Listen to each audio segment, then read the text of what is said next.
الحمدللہ رب العالمین والصلاة والسلام علی سید المرسلین اما بعد فاعوذ باللہ من الشیطان الرجیم بسم اللہ الرحمن الرحیم۔ برادر اسلام السلام علیکم ورحمۃ اللہ وبرکاتہ۔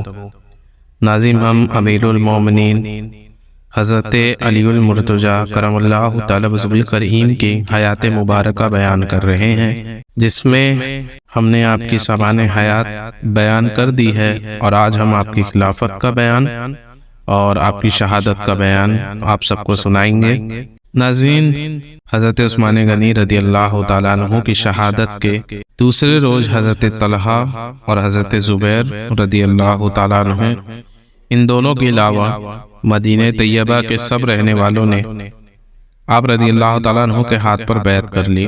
آپ رضی اللہ تعالیٰ عنہ امیر المومنین بن گئے، اور حضرت طلحہ، حضرت زبیر اور حضرت عائشہ صدیقہ رضی اللہ تعالیٰ عنہ نے بصرہ پہنچ کر قاتلین حضرت عثمان غنی رضی اللہ تعالیٰ عنہ سے قصاص لینے کا مطالبہ آپ رضی اللہ تعالیٰ عنہ سے کرنا شروع کر دیا، اور بہت سے لوگ اس مطالبے میں شریک ہو گئے۔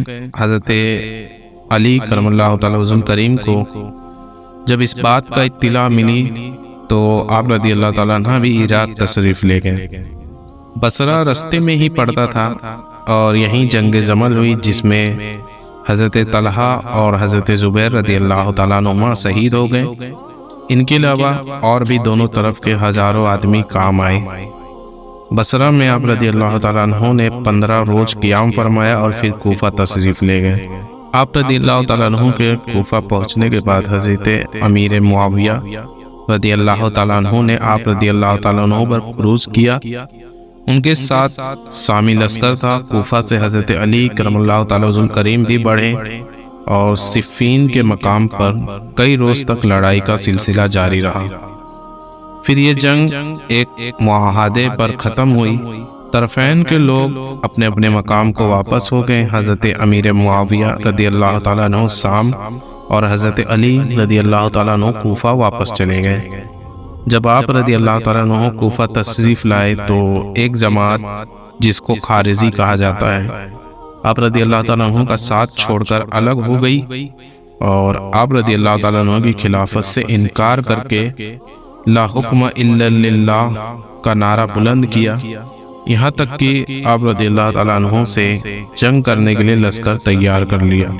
حضرت علی کرم اللہ تعالیٰ وجہ الکریم نے ان کا سر کچلنے کے لیے حضرت ابن عباس رضی اللہ تعالیٰ عنہما کو سرکردی میں ایک لشکر روانہ فرمایا۔ طرفین میں جنگ ہوئی۔ خارجی شکست کھا کر کچھ تو علی مرتضیٰ رضی اللہ تعالیٰ عنہ کے لشکر میں شامل ہو گئے، اور کچھ بھاگ کر نہروان چلے گئے۔ وہاں پہنچ کر لوٹ مار شروع کر دی۔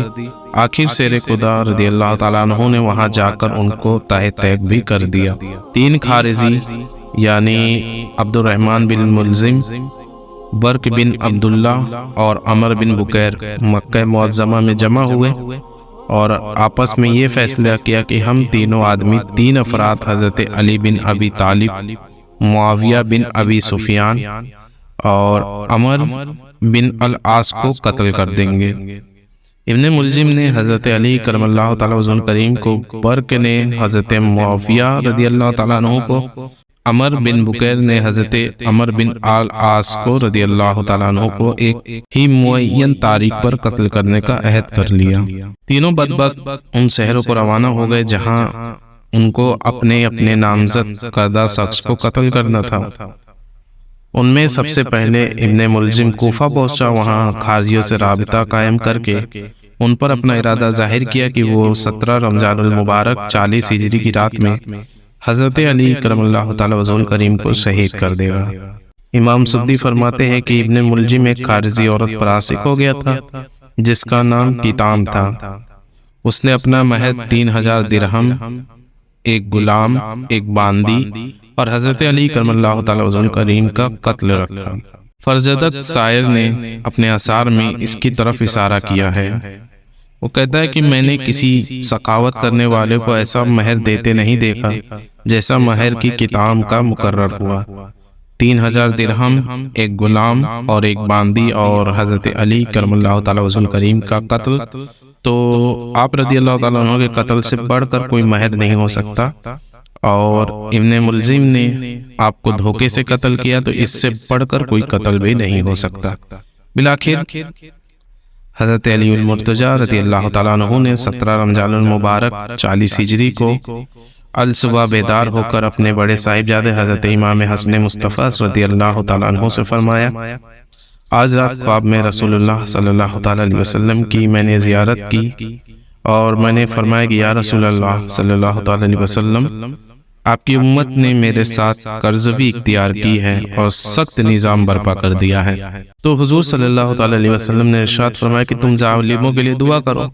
تو علی المرتضیٰ کرم اللہ تعالیٰ وجہ الکریم فرماتے ہیں کہ میں نے اس طرح دعا کی کہ یا الہ العالمین، تو مجھے ان لوگوں سے بہتر لوگوں میں پہنچا دے، اور میری جگہ ان لوگوں پر ایسا شخص مسلط کر دے جو برا ہو۔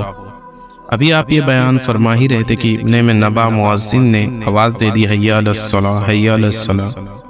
حضرت علی کرم اللہ تعالیٰ وجہ الکریم نماز پڑھانے کے لیے گھر سے چلے، رستے میں لوگوں کو نماز کے لیے آواز دیتے جا رہے ہیں۔ آپ رضی اللہ تعالیٰ عنہ جب لوگوں کو آواز دیتے اور جگاتے جا رہے تھے، تو اتنے میں ابن ملزم آپ رضی اللہ تعالیٰ عنہ کے سامنے آ گیا، اور اس نے اچانک آپ رضی اللہ تعالیٰ عنہ پر تلوار کا بھرپور وار کیا، اور وار اتنا سخت تھا کہ آپ رضی اللہ تعالیٰ عنہ کی پیشانی کن پٹی تک کٹ گئی، اور تلوار دماغ پر جا کر ٹھہری۔ شمشیر لگتے ہی آپ رضی اللہ تعالیٰ عنہ نے فرمایا، فزت برب الکعبہ، کہ لوگوں رب کعبہ کی قسم میں آج کامیاب ہو گیا۔ آپ رضی اللہ تعالیٰ عنہ کے زخمی ہوتے ہی چاروں طرف سے لوگ دوڑ پڑے اور قاتل کو پکڑ لیا۔ حضرت عقبہ بن ابی شہبہ رضی اللہ تعالیٰ عنہ کہتے ہیں کہ جب بدبخت ابن ملزم نے آپ رضی اللہ تعالیٰ عنہ پر تلوار کا وار کیا، یعنی آپ رضی اللہ تعالیٰ عنہ زخمی ہو گئے، تو حضرت امام حسن رضی اللہ تعالیٰ عنہ روتے ہوئے آپ رضی اللہ تعالیٰ عنہ کی خدمت میں آئے۔ آپ رضی اللہ تعالیٰ عنہ نے ان کو تسلی دی اور فرمایا، بیٹے میری 4 باتوں کے ساتھ 4 باتیں ہمیشہ یاد رکھنا۔ تو حضرت امام حسن رضی اللہ تعالیٰ عنہ نے عرض کیا، وہ کیا ہے؟ تو حضرت علی کرم اللہ تعالیٰ وجہ الکریم نے ارشاد فرمایا، اول تو سب سے بڑی توانگری عقل کی توانائی ہے۔ دوسرا آپ نے فرمایا کہ بے وقوفی سے زیادہ کوئی مفلسی اور تنگ دستی نہیں۔ تیسرا آپ نے فرمایا غرور گھمنڈ سب سے سخت وحشت ہے، اور چوتھا آپ نے فرمایا سب سے عظیم خلق کرم ہے۔ حضرت امام حسن مصطفیٰ رضی اللہ تعالیٰ عنہ نے عرض کیا کہ دوسری 4 باتیں بھی آپ بیان فرما دیجئے۔ تو آپ رضی اللہ تعالیٰ عنہ نے ارشاد فرمایا کہ اول احمق کی محبت سے بچو، اس لیے کہ یہ نفع پہنچانے کا ارادہ کرتا ہے لیکن نقصان پہنچاتا ہے۔ دوسرا آپ نے فرمایا جھوٹے سے پرہیز کرو، اس لیے کہ وہ دور کو نزدیک اور نزدیک کو دور کر دیتا ہے۔ تیسرا آپ نے فرمایا بخیل سے دور رہو، اس لیے کہ وہ تم سے ان چیزوں کو چھڑا دے گا جن کی تم کو حاجت ہے۔ چوتھا آپ نے فرمایا فاجر سے کنارہ کس رہو، اس لیے کہ وہ تمہیں تھوڑی سی چیز کے بدلے میں فروخت کر ڈالے گا۔ حضرت علی کرم اللہ تعالیٰ وجہ الکریم سخت زخمی ہونے کے باوجود جمعہ و ہفتہ تک باقاعدہ حیات رہیں، لیکن اتوار کی رات میں آپ رضی اللہ تعالیٰ عنہ کی روح بارگاہ قدوس میں پرواز کر گئی۔ اور یہ بھی روایت ہے کہ 19 رمضان المبارک جمعہ کی شب میں آپ رضی اللہ تعالیٰ عنہ زخمی ہوئے، اور 21 رمضان شب یک سنبا 40 ہجری میں آپ رضی اللہ تعالیٰ عنہ کی وفات ہوئی۔ انا للہ و انا الیہ راجعون۔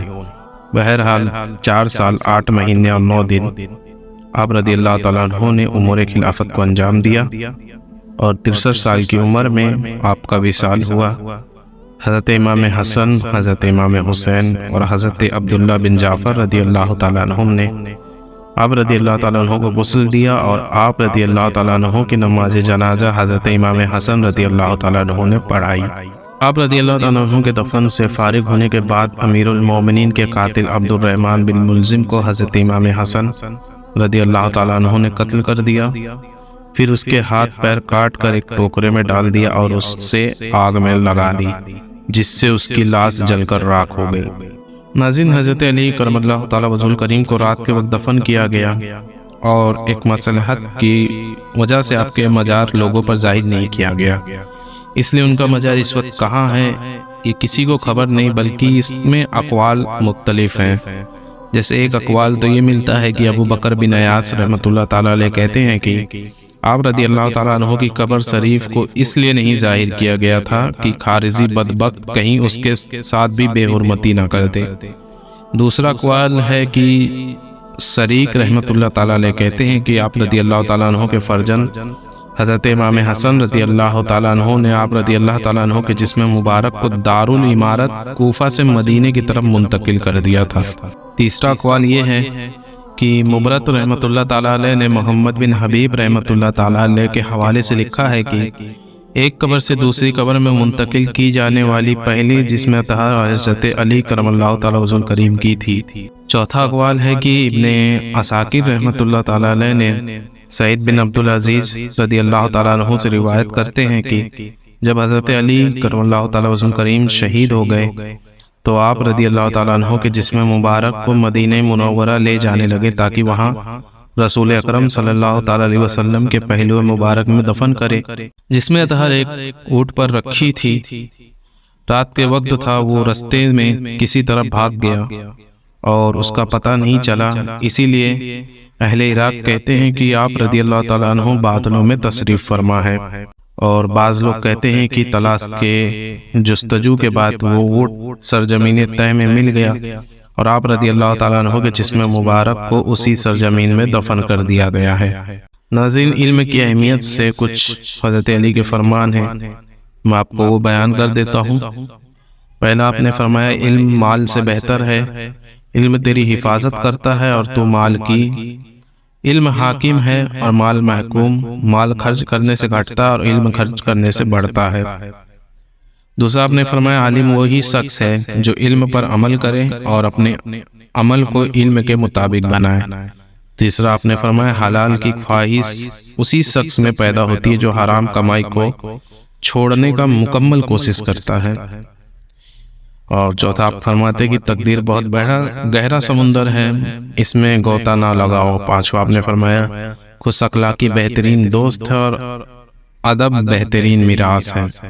چھٹا فرماتے جاہلوں کی دوستی سے بچو کہ بہت سے عقل مندوں کو انہوں نے تباہ کر دیا ہے۔ ساتواں فرماتے ہیں اپنا راز کسی پہ ظاہر نہ کرو کہ ہر خیر خواہ کے لیے کوئی خیر خواہ ہوتا ہے۔ آٹھواں فرماتے انصاف کرنے والوں کو چاہیے جو اپنے لیے پسند کرے وہی دوسروں کے لیے بھی پسند کرے۔ وصلی اللہ تعالی علی نبی الکریم وعلی آلہ واصحابہ وخلفائہ اجمعین وبرکاتہ یا ارحم الراحمین۔ ناظرین، یہاں تک ہم نے خلفائے ثلاثہ اور خلفائے راشدین کا مکمل بیان ہم کر چکے ہیں۔ انشاءاللہ ہم اور بھی اسلامک بیان آپ سب کے سامنے لاتے رہیں گے۔ تب تک کے لیے السلام علیکم ورحمۃ اللہ وبرکاتہ۔